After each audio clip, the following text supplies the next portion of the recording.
Bonjour chers internautes, aujourd'hui nous nous interrogeons sur les raisons profondes qui ont poussé Jésus de Nazareth à pleurer son ami Lazare qu'il était sur le point de ressusciter.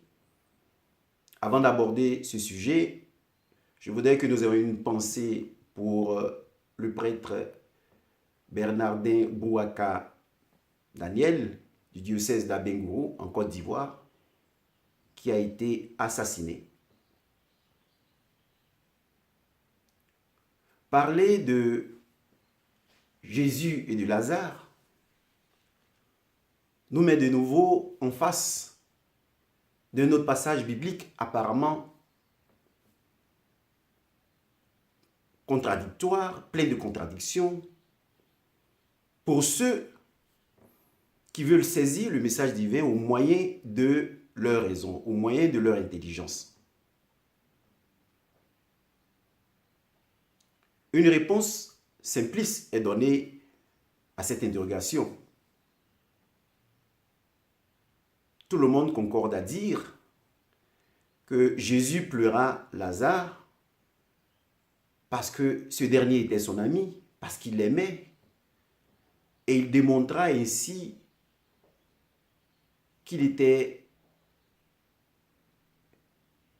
un homme, qu'il était vrai homme. Cette réponse est correcte, mais insuffisante pour cerner, comprendre le mystère que Dieu tient à nous dévoiler dans ce passage biblique. Lorsque nous disons que Lazare est l'ami de Jésus de Nazareth, nous devons comprendre que c'est un titre qui est concédé à cet homme de Dieu, Lazare. Jésus disait à ses apôtres, « Je ne vous appellerai plus serviteurs, je ne vous appellerai mes amis, parce que vous êtes désormais introduits dans la volonté du Père, dans les mystères cachés du royaume des cieux. » Donc, être un ami de Jésus ne doit pas être cerné sur le plan purement charnel, mais sur le plan spirituel. Lazare est son ami parce que Lazare fut introduit dans le mystère du royaume des cieux. Et nous le constatons à travers l'attitude adoptée par ses sœurs lorsque Jésus arriva à Béthanie, là où résidait Lazare et là où est mort Lazare. Nous nous rendons compte que Marthe et Marie ont pratiquement la même phrase qu'elles prononcent quand elles vont à sa rencontre. « Seigneur, si tu eusses été là, mon frère ne serait pas mort. Sinon, notre frère ne serait pas mort. » Mais chacune prononça cette phrase face à Jésus et à la foule, comme pour justifier la mort de leur frère. Pourquoi? Béthanie n'est pas une ville distante de Jérusalem. Le lieu sacré, le lieu saint des Juifs. Et que constatons-nous à travers le témoignage des deux sœurs de Lazare? Nous constatons que cette famille affirmait que Jésus est le Christ qui doit venir dans le monde. Contrairement aux opinions des grands prêtres.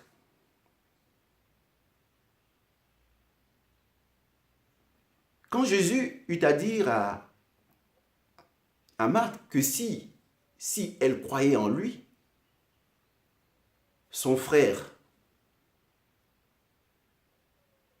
ressusciterait d'entre les morts, Elle se contenta de lui dire, Seigneur, tout ce que tu demandes à Dieu t'est accordé. Et je crois qu'il ressuscitera au dernier jour. Et je sais que tu es le Christ qui doit venir dans le monde. Face à Marie, il lui dit, si tu crois, tu verras la gloire de Dieu. La gloire de Dieu. Et je te l'ai déjà dit, si tu crois, tu verras la gloire de Dieu. Donc nous sommes face à une famille qui manifestait sa foi au risque d'être lapidé par les Juifs. Parce que Jésus lui-même s'éloigna de la Judée parce que les Juifs voulaient le lapider.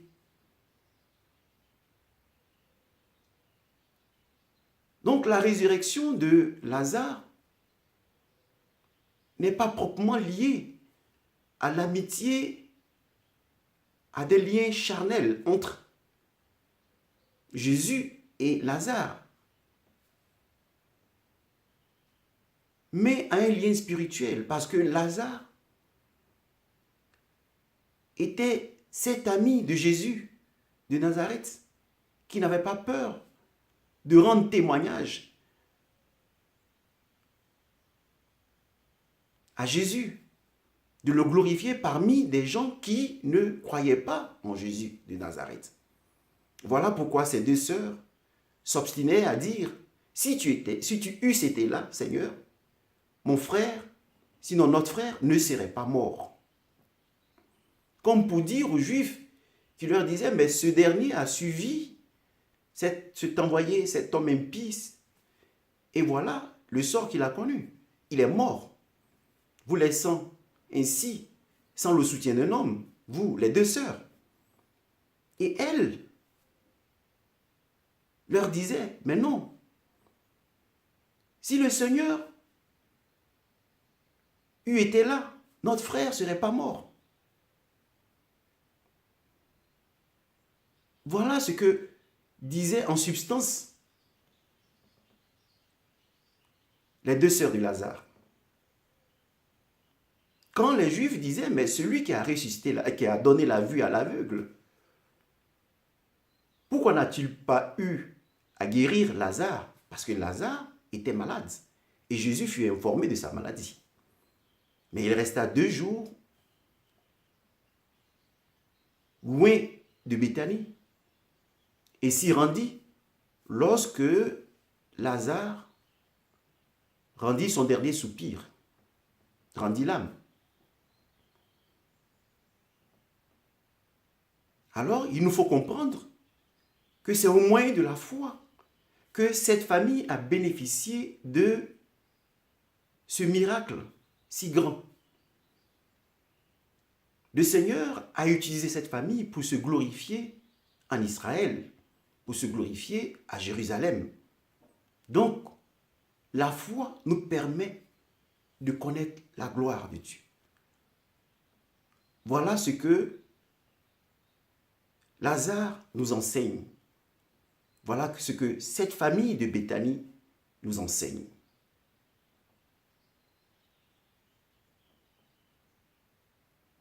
Lorsque Jésus décide de retourner à Béthanie, en Judée, ses disciples lui rappellent qu'il a failli être lapidé et qu'il devait se garder de retourner dans cette ville, dans cette région, dans la ville de Béthanie, dans la région de Judée. Et à Jésus de leur répondre qu'il y a 12 heures dans un jour et qu'il faut marcher pendant qu'il fait encore jour pour ne pas trébucher. Celui qui marche la nuit, dans la nuit, celui-là trébuchera. Cette réponse illustre assez bien ce qui a été dit dans la vidéo 21 sur Judas Iscariote.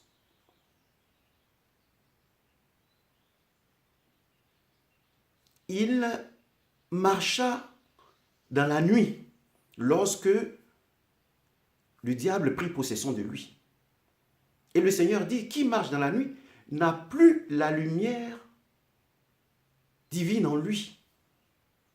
Celui qui marche dans la nuit ne bénéficie plus de la lumière de Dieu. Jésus a prêché durant le jour, durant les 12 heures. Lorsqu'il a donné son corps à manger à Judas, le diable a pris possession de Judas et a marqué ainsi le commencement de la nuit.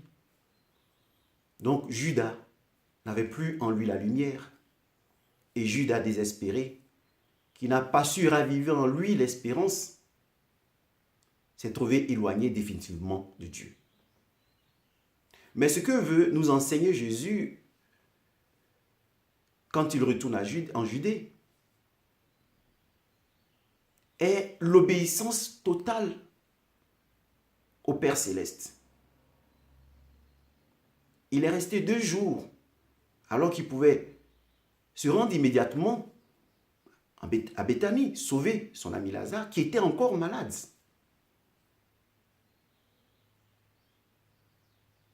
Et Jésus se rend dans cette ville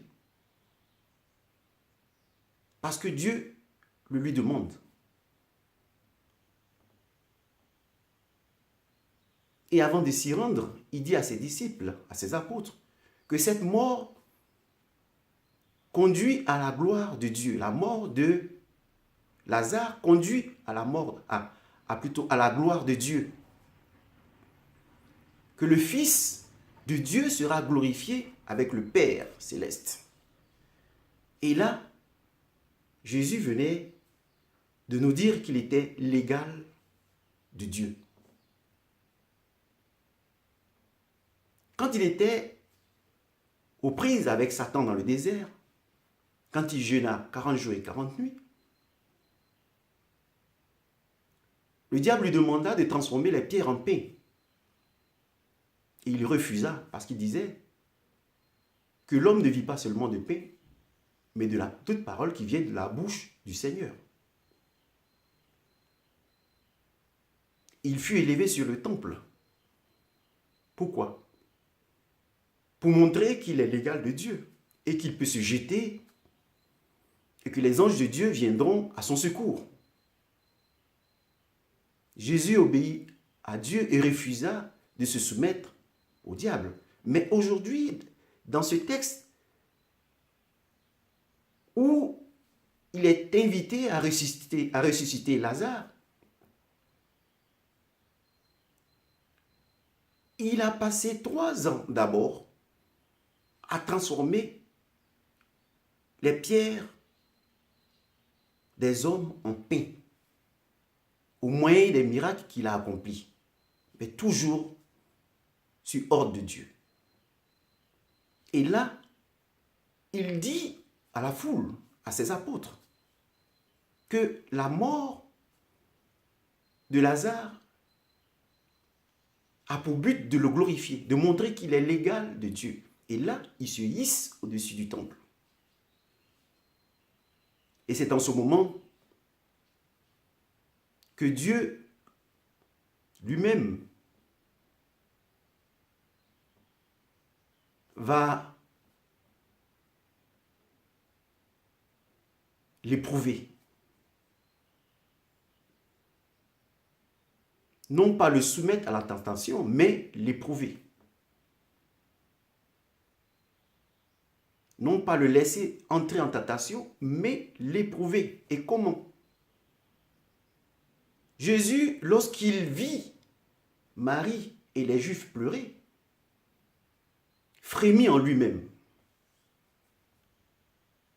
Lorsqu'on le porta, lorsqu'on le conduisit à la tombe, Marie lui dit, Seigneur, ça fait 4 jours qu'il a été inhumé et il sent déjà. Et il répondit à Marie, si tu crois, tu verras la gloire de Dieu. Mais là encore, Jésus frémit. Et il va adresser à Dieu cette prière qui dévoile les raisons profondes qui l'ont amené à pleurer. Jésus dit à Dieu, levant les yeux au ciel, « Je te remercie Seigneur de m'avoir exaucé. Et je sais que tu m'exauces toujours. Mais j'ai parlé pour qu'il sache que tu m'as envoyé. » Mais quel reproche se fait Jésus? Jésus n'a jamais tenu ce type de propos avant une guérison, avant d'accomplir un miracle. Qu'est-ce qui s'est passé? Quand Jésus dévoila à ses apôtres que le Fils de Dieu aurait été glorifié à Béthanie, il s'éleva au niveau de Dieu. Il révéla qu'il était l'égal de Dieu. Et comme Dieu a en lui la vie, lui, Jésus, a aussi la vie en lui-même. Et cette vie, il la donnera, il démontrera qu'il a la vie en lui-même en ressuscitant Lazare. Et là, Dieu retire son esprit, cette force qui est en Jésus, de lui. Voilà pourquoi Jésus frémit. Il frémit parce que il se rendit compte à l'instant même que Dieu l'avait en guillemets abandonné. C'est ce qui, quand il lui dit sur la croix, « Mon Père, Père, pourquoi m'as-tu abandonné ?» Mais là, Jésus venait de ressentir en lui-même un semblant d'abandon. Et il se trouvait incapable de ressusciter Lazare. D'où cette prière intense en lui-même. Parce que Dieu lui a dit qu'il aurait ressuscité Lazare et l'aurait aussi ainsi glorifié. Et il n'a pas douté, même quand il a senti ce sentiment, l'a ressenti, cet abandon momentané de Dieu, cette force qui le quittait, démontrant que sans Dieu, sans l'Esprit, il ne pouvait rien. C'est en ce moment précis que Jésus frémit par 2 fois. Et là, l'on découvre la nature humaine de Jésus de Nazareth. Par volonté divine, non pas parce que Jésus voulait pleurer, non pas parce que Jésus était faible et il voulait pleurer, mais non, à ce moment précis, Dieu, en agissant de la sorte, démontra que Jésus de Nazareth éprouvait les mêmes sentiments que nous. Mais c'est au moyen de la foi qu'il surmontait ces sentiments. En ce moment précis, Jésus partagea les faiblesses de toute chair, la douleur de la séparation d'avec un être cher, et il pleura. Non pas parce qu'il voulait pleurer, mais parce qu'en ce moment précis, Dieu agit de telle sorte que nous comprenions que Jésus de Nazareth était un vrai homme. Il n'était pas indifférent à nos soucis.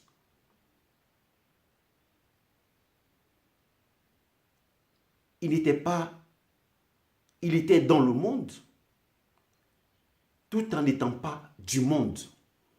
Voilà ce que Dieu voulait nous enseigner à travers cette épreuve qui avait pour but de glorifier son nom et non de nous conduire à la tentation.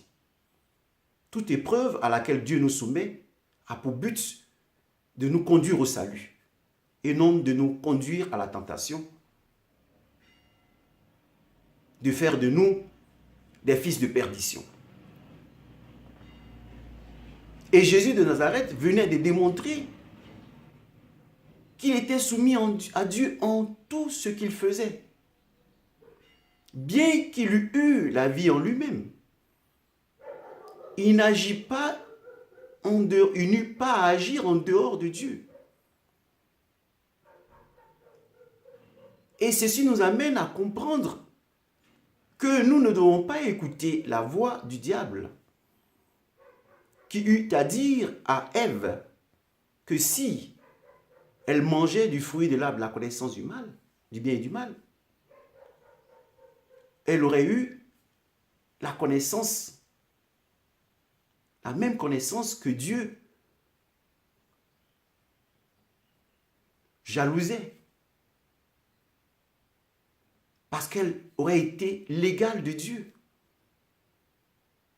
Jésus était l'égal de Dieu, mais il ne revendiquait pas ce rang. Il ne disait pas qu'il était maître de son destin. Tout ce qu'il nous a enseigné est de soumettre à Dieu notre libre arbitre, de soumettre à Dieu notre ego, de nous soumettre à Dieu en tout ce que nous faisons. Voilà le message que le Seigneur nous délivre à travers la résurrection de Lazare. Être maître de son destin, c'est avoir le choix, avoir la possibilité d'opérer un choix entre le chemin large et le chemin étroit. Choisir de soumettre notre libre arbitre, toutes nos qualités à Dieu. C'est lui qui donne, mais nous lui remettons tout ce qu'il nous a donné, afin qu'il nous éclaire, afin qu'il nous conduise. Voilà le message que Jésus nous délivre quand il ressuscite Lazare. Alors, à toutes ces personnes, les écoles ésotériques, à toutes ces personnes qui sont tentées de dire qu'elles sont maîtres de leur destin, à toutes ces personnes, Jésus dit simplement, quel que soit votre niveau spirituel, quelle que soit la connaissance que vous avez reçue du ciel, soumettez-vous à Dieu en tout ce que vous faites. Car lui seul sait d'où nous venons et où nous allons. Merci.